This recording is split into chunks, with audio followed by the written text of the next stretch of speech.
Hola, ¿qué tal? Buenos días a todos ustedes. Les saludo cariñosamente en este cuarto domingo ordinario.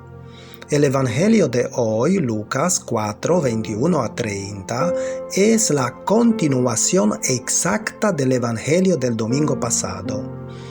Tanto es así que la primera frase del Evangelio de hoy es la última frase del Evangelio que escuchamos el domingo pasado. De hecho, es un solo episodio que ha de leerse en su totalidad para que se entienda bien. Así que el domingo pasado hemos dejado a Jesús que dijo: "Esta escritura que acabaron de oír se ha cumplido hoy". El Evangelio de hoy comienza con esta misma frase, y cuando Jesús dice esta frase hay un alboroto, hay una confusión entre la gente. Recordando el Evangelio del domingo pasado, Jesús se definió a sí mismo como el ungido, citando al profeta Isaías. Dijo: "El Espíritu del Señor está sobre mí, porque me ha ungido". Diciendo que Él es el ungido es lo mismo que decir que Él es el Mesías, pues la palabra hebrea Mashiach quiere decir ungido, Mesías.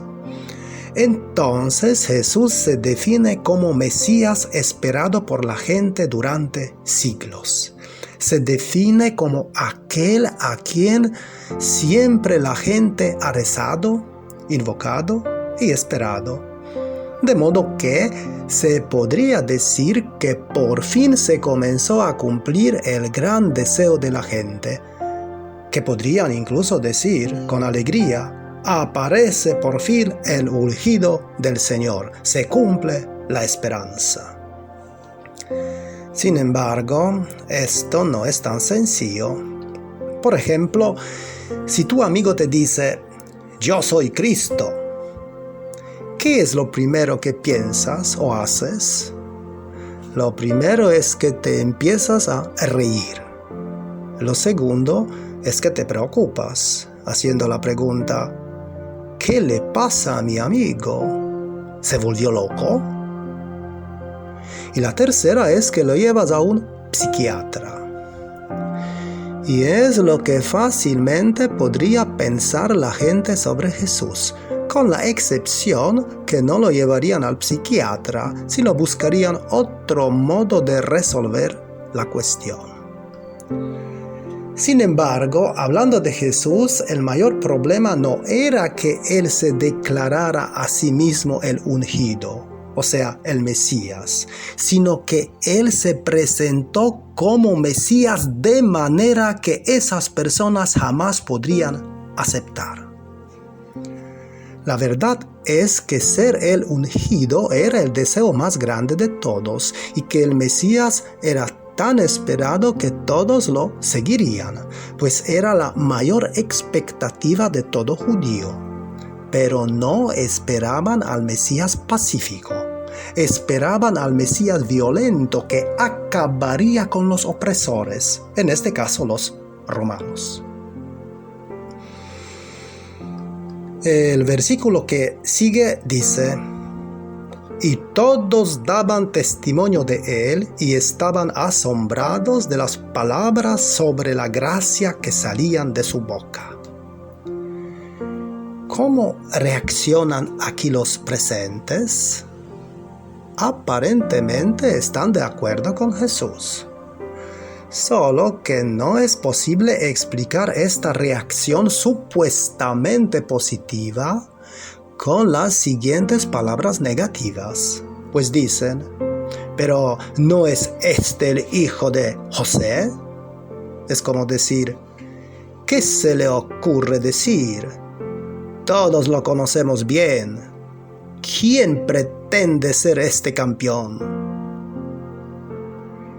Y menos aún es posible conectarlo con lo que luego intentan hacer: matarlo. Dice el texto: "Y levantándose lo arrojaron fuera de la ciudad y le llevaron a una a altura escarpada del monte para despeñarle. ¿Cómo explicar todo esto? El problema es de la traducción.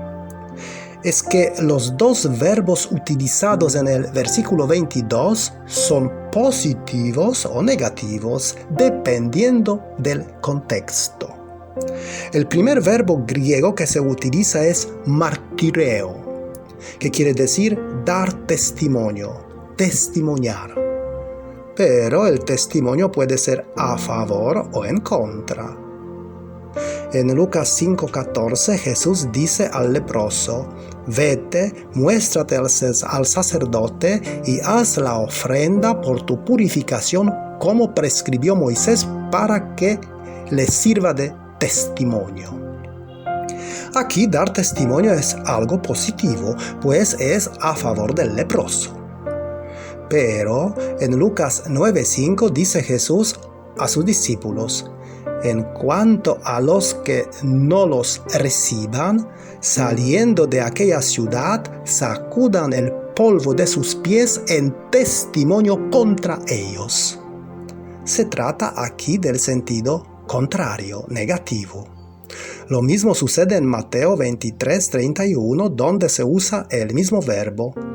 Dice ahí Jesús contra los fariseos y escribas: con lo cual dan testimonio contra ustedes mismos que son hijos de los que mataron a los profetas. En nuestro Evangelio, a la primera vista, no aparece muy claro si se trata del sentido positivo o negativo del verbo griego martireo, o sea, testimoniar, pero del contexto no hay duda que es algo contra Jesús. El otro verbo griego que se usa es thaumazo, que quiere decir admirarse, asombrarse, maravillarse, pero también sorprenderse, extrañarse, consternarse. Así que aquí claramente se puede ver dos sentidos del mismo verbo, sentido positivo o negativo. Y lo que determinará la comprensión correcta es el contexto. Por ejemplo, en Lucas 9:43 claramente se percibe el sentido positivo de este verbo cuando se habla bien de la gente con respecto a Jesús. Estaban todos maravillados por todas las cosas que hacía. Pero por otro lado, en Lucas 1:21 se ve el sentido negativo o neutro de este verbo. Se dice ahí: el pueblo estaba esperando a Zacarías y se extrañaban o asombraban de su demora en el santuario. Sin embargo, en Lucas 11:38 ya se percibe claramente el sentido negativo. Se dice ahí: pero el fariseo se quedó extrañado viendo que Jesús había omitido las abluciones antes de comer. En nuestro texto uno tiene que ver el contexto, y el contexto claramente dice que se trata del sentido negativo de este verbo. Así que la traducción mejor sería: y todos daban testimonio de él y estaban extrañados de las palabras sobre la gracia que salían de su boca. Testimoniaban en sentido negativo y se extrañaban o sorprendían o quedaban consternados, chocados, ya que Jesús termina con las palabras sobre la gracia y no sigue la otra parte del versículo de Isaías. El significado de lo que sienten las personas en la sinagoga de Nazaret es claro. Esas personas están consternadas, chocadas e incrédulas al escuchar lo que dice Jesús. Están llenas de ira por la supuesta blasfemia que creen que Jesús dice. Se preguntan, de hecho, ¿cómo se le ocurre decir que es un ungido del Señor? Y luego empiezan a decirse unos a otros, pero ¿no es este el hijo de José? Nosotros traducimos el hijo de José, pero en el texto original griego falta el artículo. Se dice hijo de José, no el hijo de José. Y cuando falta el artículo con respecto a la filiación, la intención es enfatizar la semejanza con el Padre que faltaría aquí. Pues ser hijo de alguien en el mundo judío significa comportarse de acuerdo con el Padre. Aquí entonces no tanto se cuestiona la paternidad de José, sino que Jesús no se comporta como su padre José. No lo sabemos con exactitud, pero a partir de este texto podemos plantear la hipótesis de que tal vez José también compartiera esas ideas nacionalistas de la gente. Así que la frase "no es este hijo de José" significaría: pero como él no es como su padre, que como nosotros esperaba de manera igual al Mesías vengador. Sea como fuera, Jesús no sería como su padre. Jesús no sería como los demás. De modo que las personas no tanto están enojadas por la presunción de Jesús al manifestarse como el ungido de Dios, o sea, Mesías, sino porque Jesús no es el Mesías que quieren y esperan. Nada tiene que ver con la imagen que tienen en sus cabezas. Por eso lo rechazan.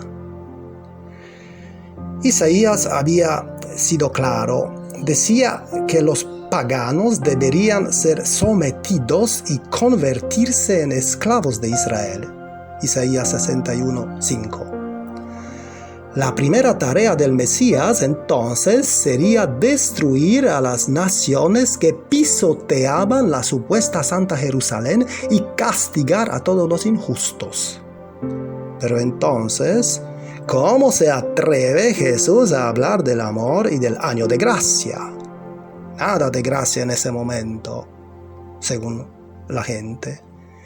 Que Dios hable del amor a los oprimidos se puede entender, pero que el mismo Dios hable del amor también a los opresores, a los paganos, eso ya es demasiado. Y de esta manera toda la asamblea se levanta contra Jesús. ¿Qué hace Jesús? Jesús no trata de calmar a la asamblea en absoluto, sino que empeora la situación diciendo: seguramente me van a decir el refrán: médico, cúrate a ti mismo. Todo lo que ha sucedido en Cafarnaúm, hazlo también aquí, en tu tierra. Según el Evangelio de Marcos, en Cafarnaúm, Jesús había expulsado a un demonio de la sinagoga, había curado de la fiebre a la suegra de Simón y había realizado muchas otras curaciones de enfermos y poseídos. También en Cafarnaúm había curado al famoso paralítico. Entonces la fama de Jesús se extendió tanto que Jesús ya no pudo ni siquiera entrar públicamente en una ciudad y se vio obligado a quedarse en el desierto. Pero también ahí vinieron a él de todas partes. En Lucas todo esto se encuentra justo después de nuestro Evangelio. Por eso le dicen: lo que hiciste ahí en Cafarnaúm, hazlo aún más con nosotros. Solo que lo dicen en un tono de una burla. ¿Y qué hace Jesús? Jesús eleva aún más la tensión. En lugar de defenderse, sin miedo dice: en verdad les digo que ningún profeta es aceptado en su tierra. Y luego relata dos episodios del Antiguo Testamento que jamás pueden ser aceptados por los judíos. Jesús pone aún más gasolina al fuego, contando y recordando precisamente esas cosas ahí. ¿Y qué había pasado en el Antiguo Testamento? Durante una terrible hambre, sin lluvia por 2 años y con la plaga de la lepra, el gran profeta Elías no fue a ayudar y socorrer a su pueblo, sino que fue a aquellos a quienes los judíos tanto despreciaban, los paganos. Fue a ver a una viuda pagana de Sarepta de Sidón. No solo le ayudó con el alimento, sino también sanó a su hijo que ya estaba sin aliento. Y el otro gran profeta del Antiguo Testamento, Eliseo, discípulo de Elías, con tantos leprosos que había en Israel, no sanó a ninguno, sino a un soldado pagano, Naamán el sirio. Así Jesús confronta a sus oyentes con una terrible verdad. Les recuerda que Dios ayudó a la viuda pagana de Sarepta y sanó a su hijo porque la viuda tuvo fe, mientras en Israel en el mismo tiempo no había fe. Y de igual modo curó a un pagano Naamán, mientras no curó a nadie en Israel por falta de fe. ¿Qué quería decir Jesús con esta intervención? Simplemente que no encontró fe en Nazaret. Es como si dijera, sus grandes profetas, aquellos a quienes supuestamente ustedes estiman y de los que siempre hablan, se han ido a otra parte, como yo. Precisamente porque no puedo hacer nada aquí por falta de su fe. Cuando Jesús dice esto, todos hierven por dentro, se llenan de ira. Se usa el verbo griego pimplemi, que significa llenarse, estar lleno, en este caso de ira. Para ellos, Jesús realmente ha atravesado el límite. Por eso piensan, hay que detenerlo, hay que hacer algo. No se puede quedar sin hacer nada, ya que jamás se puede aceptar lo que dice. Hay que eliminarlo. Y lo interesante es que, según la costumbre, debería suceder la bendición final que decía Shabbat Shalom, o sea, paz y alegría para el sábado. Pero esa gente está tan furiosa que no lo espera. Y entonces, ¿qué hacen? Lo agarran para llevarlo fuera de la ciudad hacia el monte sobre el cual estaba edificada la ciudad para luego tirarlo al precipicio. Lucas, a propósito, juega aquí con la expresión el monte sobre el cual estaba situada la ciudad, pues es uno de los términos técnicos utilizados para indicar la ciudad de Jerusalén. ¿Y quién había intentado hacer lo mismo un momento antes? El diablo, que después de llevarlo a Jerusalén y poniéndolo al alero del templo, le había dicho: tírate de aquí abajo, porque está escrito que sus ángeles te llevarán para que no tropiece tu pie. Parece que Lucas quiere decir que el verdadero diablo son los nazarenos. Lo que sucede aquí es, de hecho, el anticipo de lo que sucederá cuando Jesús llegará a Jerusalén. Lo más triste es que esos nazarenos que intentan matar a Jesús son los de su casa, de su familia, son sus paisanos. La verdad es que los lazos de sangre son a veces realmente lazos de sangre, lazos de muerte y de odio. Con este evangelio, Lucas no hace más que anticipar cuál será el destino de Jesús. Desde el principio Jesús fue rechazado por personas religiosas y piadosas. Esto se debe a que Jesús vino a destruir los fundamentos mismos de la religión. Esa religión ponía énfasis en el mérito y las virtudes, en los buenos y los malos, en el cielo y el infierno, en los fieles y los infieles, en los santos y los pecadores. Jesús proclama a un Dios que muestra su amor a todos, porque Dios es un Dios de amor. Todas sus manifestaciones serán solo de amor. Amor a todas las personas. ¿Y qué nos puede decir este evangelio? En el evangelio de Lucas, el término hoy aparece 7 veces. Son 7 veces hoy, como son los 7 días de la semana. Lucas quiere decir: necesitas experimentar a Dios hoy, aquí y ahora, en tu presente, porque Dios está vivo. Él viene, Él obra, Él está aquí y ahora. Él se encuentra contigo hoy, o sea, hoy lunes, hoy martes, hoy miércoles, etc. No puedes tener fe en Dios si no lo buscas o encuentras hoy. Dios no es mañana, es ante todo hoy. Él está vivo aquí y ahora. ¿Y qué frase puedo llevar conmigo para contemplarla en esta semana? A lo mejor la siguiente: no encontraré la vida si no la vivo.